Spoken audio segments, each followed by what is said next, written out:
સમગ્ર દેશમાં એક જ સમયે લોકસભાની ચૂંટણી અને વિધાનસભાની ચૂંટણી યોજાય તે માટે હવે મોદી સરકાર આગળ વધી રહી છે. કેબિનેટની બેઠકમાં આ અંગે મંજૂરી પણ આપી દેવામાં આવી છે વન નેશન વન ઇલેક્શનને લઈને.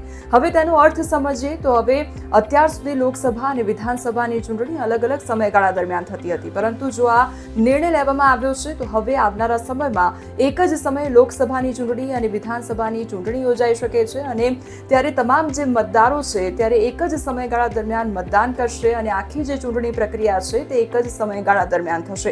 હવે તેના પર નજર કરીએ કે એક જ સમયે જો ચૂંટણી થાય છે, વન નેશન વન ઇલેક્શન થાય છે, તો કયા પ્રકારે ફાયદો થઈ શકે છે. ચૂંટણી દરમિયાન થતા કરોડોના ખર્ચમાં બચત થઈ શકે છે, સતત થતી ચૂંટણીથી છુટકારો મળી શકે છે, તેમજ ફોકસ ચૂંટણી પર નહીં પરંતુ વિકાસ પર થશે. સતત આચારસંહિતાથી છુટકારો પણ મળશે અને કાળા નાણાં પર રોક પણ લાગશે.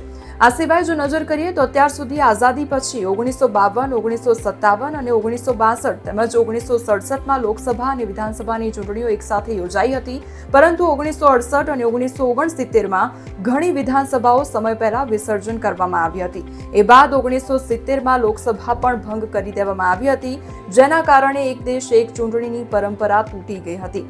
હવે જે પરંપરા તૂટી ગઈ હતી તે ફરી એકવાર ઉજાગર થાય તે પ્રકારની પરિસ્થિતિ જોવા મળી રહી છે, કારણ કે હવે જે આ નિર્ણય છે વન નેશન વન ઇલેક્શનને લઈને મંજૂરી આપી દેવામાં આવી છે.